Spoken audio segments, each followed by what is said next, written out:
Hey, my name is Frederick. I have had a lot of interest in how I'm doing LED lights for Christmas this year. So I'm putting those up this weekend finally after a ton of planning, and I thought it might be useful to some people to see what goes into planning it and how I did it. So maybe it can give you some ideas. I got a lot of my ideas and information from Dr. ZZS on YouTube. So I'll put a link to his channel. He's got a lot of information and some Q&As, and he'll try to answer questions and stuff like that. So I've asked and got answered a couple of things that I wanted to know. So super useful. So here we go. So obviously the first thing we got to do is measure your house. We happened to move this year. Luckily it was before I bought some LEDs. So I got to get up on the roof and measure. Kind of measure across the whole roof line where the LEDs are going to go, and you need to know exactly how many you need. So once you get it all measured and figure out the size of the house, mine ends up being about 260 feet or 80 meters. Then you go online and look for cheapish lights that seem pretty good quality. I got kind of a test set here that I didn't end up liking. But they've got a lot of different ones out there, different brands. They're pretty much made the same way. There's different types. I chose, these are called bullet pixel because of the shape. But with these, you want to make sure that your bulb is pointed out, because most of the light comes out from the end there. You're not going to see much from the side. So that will affect the way you position them and mount them. Wires between these are about 3 inches. So as you're measuring, you can plan on, mine ends up being about 2.9 if I kind of stretch them pretty tight. Another thing that's important on those is the connectors on the ends. The standard connector is this style. It's got 3 pins, and they just kind of click into each other. So just kind of pops in there. If I had an extra hand, I could show you. There we go. Just clicks in. That way you can kind of solder the ends. You can make your own connection wires. I had to make a couple of Ys and a couple of extensions. So it uses a firmware called WLED, and that's pretty useful for playing around with them, just kind of testing them out. Over here I've got my layout. I'll show you in a minute. To test out what I'm doing, and should also allow me to control it from Falcon Pi. I can program it in with Vixen, which is a popular, I guess it's open source, animation designer. So I'm going to run that through a Falcon Pi to run my ground lights. I spent a lot of time. I chose these.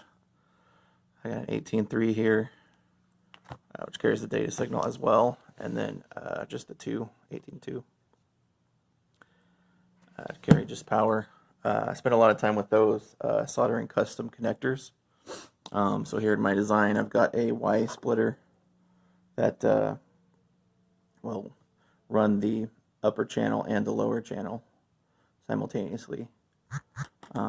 So I had to build some of my own connectors, just kind of soldering these guys together. So I spent a bit of time with the soldering iron doing that. Depending on your house, if it's just straight around, you can plan on doing that too. The power supplies is another sticking point I had to kind of figure out. So I'll show you what I ended up with. I ended up with 2 because I want them to be, these are IP68, I believe, so they can be outside. A lot of people will just use the 12-volt switching power supplies. They have a lot more capacity. These are only 200 watts each, which ends up being about 17 amps at 12 volts. And they can use just one of them. However, they have cables running for power from, like they put it in the garage and mount it there. I happen to have outlets under my eaves for Christmas lights or security cameras or whatever. So I would rather use those and keep the runs short and not have to run those cables out of my garage all over the place. Ends up being a little easier to just run power supplies like this. But with two power supplies, you need to make sure that the ground is connected between power supplies through the lights. And the data, of course, the data signal has to be continuous. But the power should not be the positive voltage. So I've got little... And last thing, these are 12 volt lights, WS2811s. You can use 5 volt lights, a lot of people prefer those, but you have to power inject way more often on those. In my testing on these, I can get up to about 5 of these 50 bulb strings. I can get about 5 between power injection with 12 volts, which ends up being about 250 lights. So for the top of my house, I need almost 1100, and injecting power every 100 lights wasn't going to work very well for me. It can work. I could probably make it work. I just wanted to go quite a little bit simpler. So that's why I chose 12. And I'm injecting power 4 or 5 times. Right now in this test setup, it's through this manifold. But later it'll be soldered directly into the wires. And that's it. So I forgot to mention, mounting the lights to your house. I have some spots with gutters, and I marked those so I know how long those are. But I've also got some eaves with an overhang, kind of has a soffit underneath. But then I've got on the ends here, this end and this is the other image. Those ends do not have a soffit. It's just kind of flat. So I had to figure out something to mount them straight and keep them well enough apart. So I first decided to use PVC so I could mount them on a PVC and then just mount that to the house, keep it straight. I didn't want to use clips on every bulb. They're only 3 inches apart, so that would be super time consuming, labor intensive. But PVC would kind of sag and hang down. So I started thinking about, how could I square up the PVC and keep it straight? And ended up thinking, well, that's basically vinyl J-channel. So that's what I ended up with here. I've got 2 different types of J-channel.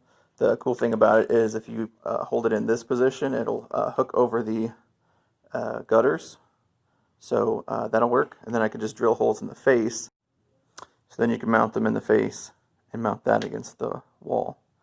So the same J-channel will serve both purposes.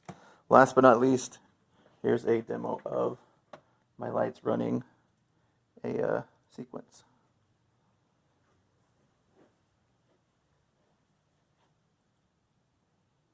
So the cool thing about these is any bulb can be any color along the whole strand.